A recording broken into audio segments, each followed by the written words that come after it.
täna räägin teile veel kord kodukinost. Teeks sellise kas siis vahekokkuvõtte, aga sellise väikese üldistava video vahepalaks nendele, kus ma olen rääkinud, mis kõlarid, mis järjekorras, receiverid, särgid, värgid. Teeks nüüd sellise kokkuvõtte ja vaataks asjad kõik üle ja ühtlasi rahasummad, kust nagu saaks midagi teha ja nii edasi, et paneks sellise väikese kokkuvõtva video. Põhiline asi, mis teil on vaja osta, on receiver, mille ümber seda asja saab hakata ehitama, kodukino tegema. Ilma receiverita ei ole see võimalik, kuna sisuliselt ainult receiver annabki kodukino heli välja. Jah, ütleme, on ka mingeid kallimaid ja muid variante, aga räägime sellisest tavalisest kodukinost, siis on selleks vidinaks ikkagi receiver ehk kodukino võimendi. Ja see on asi, mis teil tuleb kohe ära osta. Ja selleks, et seda osta, on vaja mingisugust eelarvet. Igal ühel on erinev raha hulk, mis kasutada on. Ütleme nii, et kui te lähete poest uusi asju ostma, siis raha, mis teil oleks vaja, on jämedalt 1000 eurot. Saab odavamalt, saab kasutatult, on muid variante, aga ma räägin teile sellest, miks see 1000 on selline üsna miinimum, kui lähete uute asjade peale. Esimese asjana ostate receiveri. Uuena maksab receiver kõige odavam poes 300–400 eurot. Ja see tähendab seda, et teil peaaegu pool eelarvest on juba läinud. Järele jääb seal 500–600 eurot, paremal juhul 700 eurot. Ja kui te olete receiver ära ostnud, selle kõige soodsama receiveri, mis te poest leiate, siis tegelikult on see alustuseks täiesti okei. Ei pea ostma seal 500, 700 või veel kallimat, eriti kui eelarve näiteks on 1000 eurot. Aga milles on küsimus? Tundub, et raha on päris palju, jääb isegi üle, et ainult 300 kulus ära sellest 1000-st, aga kui me vaatame, kui palju kõlarid oma juurde osta, et teha kodukino, siis see eelarve kaob nii-öelda mutiauku. Seepärast ma olen siin varasemates videos ka rääkinud, et teha kodukino jupi kaupa. See toob oluliselt soodsam ja lõpptulemus on parem. Selles mõttes mitte soodsam, aga ütleme nii, et te kulutate korraga vähem raha. Võib-olla te ei kuluta vähem raha, aga te saate igal juhul parema tulemuse, kui teete osade kaupa seda kodukino. Ja esimeseks asjadeks on siis receiver, mille te ära ostate. Ja järgmiseks asjaks on kõlarid. Vähemalt 2, millest ma olen rääkinud, aga räägin veel kord. Receiver ja 2 esikõlarit.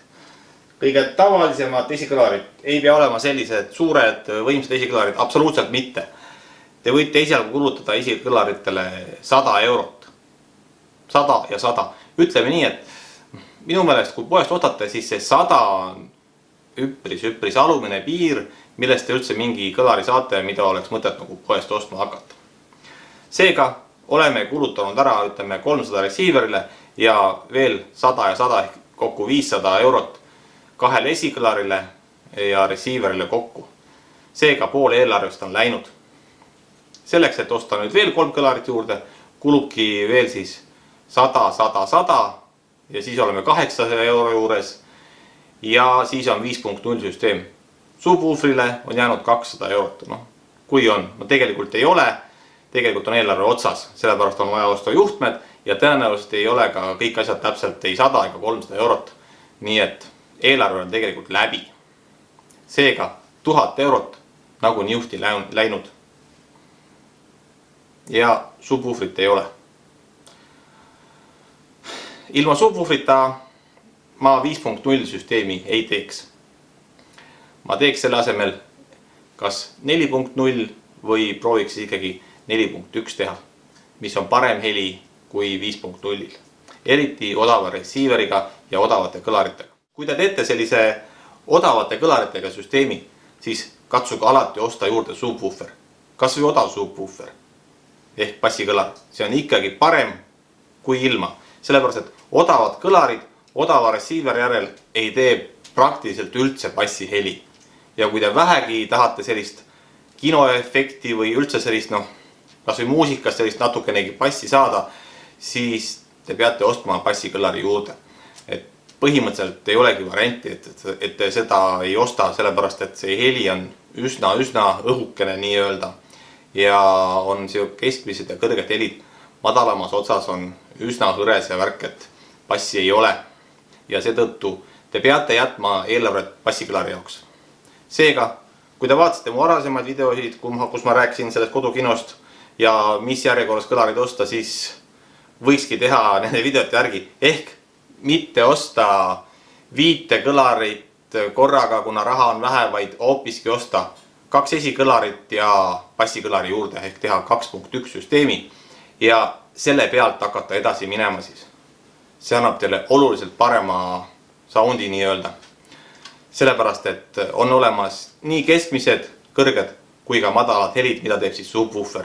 Ja receiver ei pea vaevama ennast nende bassihelide tekitamisega, tal jätkub võimekust mängitada neid keskmisi ja kõrgeid helisid.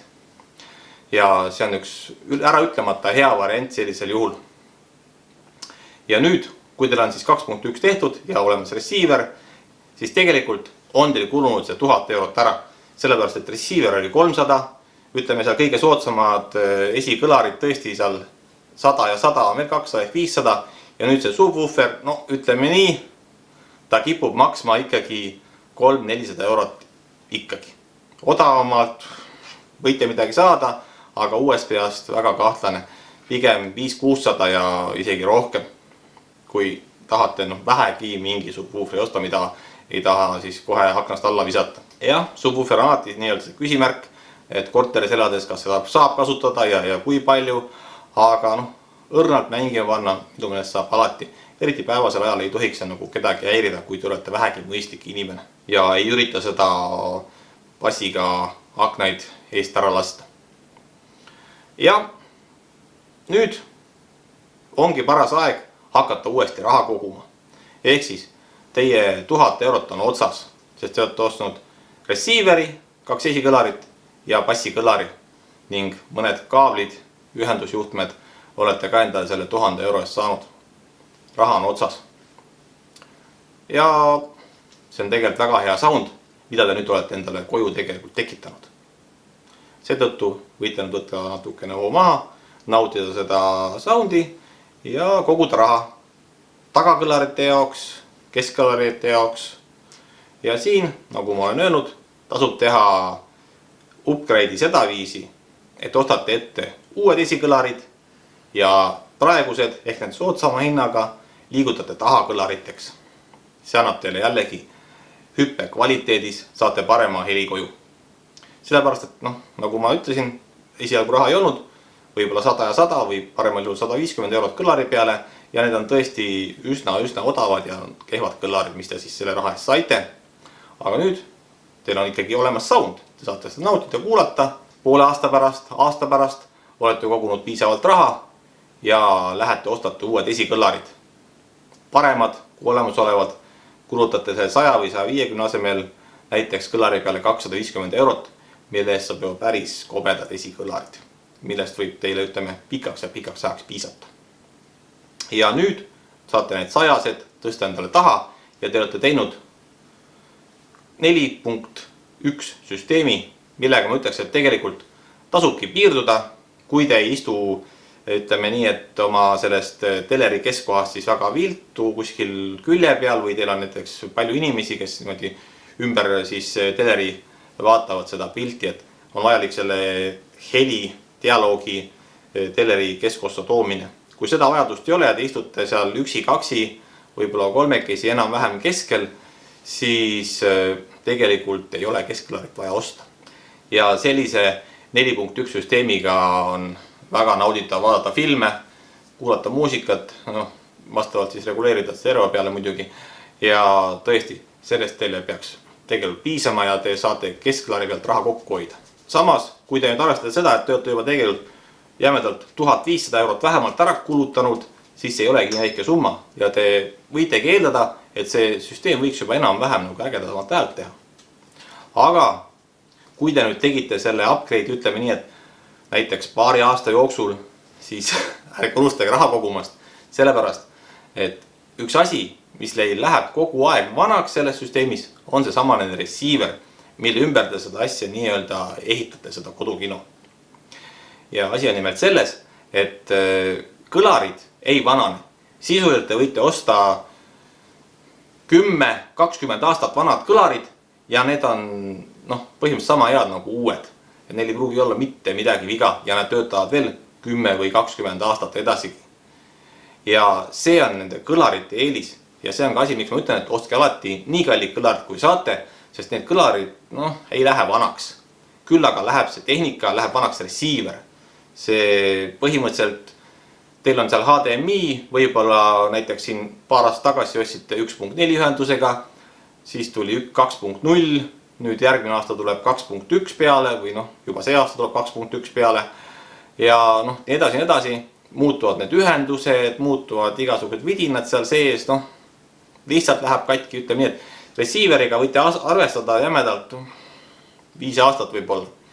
Et siis ta vajaks juba nii-öelda, kas nüüd hädasti, aga oleks juba, tunnet isegi, et oleks vaja juba uuendada. Ja 10 aastat on, ütleme nii, et üsna maksimum. Ja kui te tõesti tahate aja kaasas käia ja kuigi receiver töötab, siis 10 aastat on nii, et pärast seda peate küll mõtlema kindlasti uue peale. Ja mida odavam see receiver oli või on, seda rutem ta nii-öelda vananeb, tõenäoliselt. Sellepärast, et kallite receiveril on ta nii-öelda rohkem sisendeid, väljundeid, rohkem pealsüsteeme, mida te saate pikemal aja jooksul kasutada. Et kui teie vajadused näiteks suurenevad, teil on rohkem HDMI pesi kasvõi, siis kallimate receiveritel on rohkem pesi. Mitte midagi muud vaja ei ole, siis vähemalt laienduse võimalused on olemas. Sellised väiksed asjad, mida tasub tähele panna ja millega arvestada. Ja see on see kodukino probleem, et kogu aeg tuleb raha koguda, et osta paremaid asju. Mitte paremaid, aga ütleme nii, et ikka mingi asja vajab uuendust. Aga muidugi see ei tähenda seda, et te peate nüüd pidevalt midagi ostma. Ei pea. Tegelikult on nii, et kui te olete sellise 1000–1500 eurot ära kulutanud, siis tegelikult järgmised 10 aastat te ei pea midagi ostma. Tõenäoliselt see kõik töötab, kui te seda liiga kõvasti kuulate, sealt ära ei lõhu. Siin küll ei tohiks mingit probleemi olla ja kui läheb katki, siis see läheb katki tõenäoliselt üsna kohe ja nende asjadel on garantii ja te saate garantiiremondist siis ära remontida või saate lausa uue asemele, et kumb variant siis on. Ja ma leian, et see on selline kodukino tegemiseks väga hea variant. Ka mina tegin oma esimese kodukino nii, et ostsin receiveri ja 2 kõlarit ja hakkasin sealt pealt oma seda kodukino süsteemi nii-öelda kasvatama. Ka mina tegin oma süsteemi ikkagi tasapisi. Osta, müü ja kahetse nii-öelda. Et nii ta sai tehtud. Aga ega midagi ei ole muutunud. Möödas on 20 aastat, põhimõte on ikka sama. Nii on kõige lihtsam, kõige mõistlikum ja ka kõige soodsam teha endale kodukino. Ja te ei pea ostma sama firma kõlarit. Õigemini, võiksite osta sama firma omad, aga nad ei pea olema täpselt sama seeria. Eriti, mis puudutab esimesi ja tagumisi kõlarid. Need võivad olla tegelikult erinevad ja ka teiste firmade omad, et need omavahel ei pea üldse sobima, et olulisem on need esikõlarite sobivus, aga tagakõlarid või subwoofer ehk bassikõlar võivad olla mingi 3. või 4. firma, et nende sobivus pole üldse tähtis, nii-öelda kõlaline sobivus. Et pluss, nagu ma olen öelnud, tagakõlarid võivad olla odavad. On vahe, aga kas nüüd ta maksab 1000 eurot või seal 200 eurot. Vahe tagakõlaris on tegelikult üllatavalt väike, eriti kui teil pole selline spetsiifiline kodukinoruum, vaid ikkagi elutuba, kus te seda kuulate, siis ma ütleks, et olge mõistlikud ja ärge palju raha tagakõlarite peale kulutage. Ei ole lihtsalt mõtet. Küll aga on neid mõtet ikkagi kasutada, eriti kui vaatate filme. See tõesti nendele 2 esikõlarile ehk stereohelile lisades 2 kas või odavat tagakõlarit, see annab filmidele väga palju juurde ja neid on väga palju huvitavam ja põnevam vaadata. Vähemalt minu arust, kui te ei ole proovinud, siis proovige, kui te ka nii leiate, et see on tõesti huvitavam, siis on ju tore. Et ma arvan, et te leiate, et see on toredam kui lihtsalt stereo. Nii et tehke sel viisil oma kodukino, et kasvatate nii-öelda tasapisi seda, see on mõistlik variant, kulub korraga vähem raha, te saavutate lõppkokkuvõttes parema tulemuse ja saate olla oma otsudega hiljem rahul. Ja kindlasti, kui pole viisavalt näiteks seda esimest 1000 kohe võtta, tasub vaadata kasutatud asju, kasutatud asjadega saate sisuliselt poole väiksema eelarvega sama tulemuse teha. See oleks väike vahekokkuvõte sellisest kodukino receiveri ja kõlarite ostust. Ma ei ole veel puudutanud Dolby Atmost ehk siis laekõlaritega kodukino heli, aga selle ma jätan siia hilisemasse, et see on selline üsna vähe levinud Eestis ja pole nagu võib-olla väga teema. Aga kindlasti ma räägin sellest tulevikus. Aga praeguseks kõike head, kena jätkuvat aastat ja näeme peagi. Ära unusta vajutada tellinuppu, kellukese märki.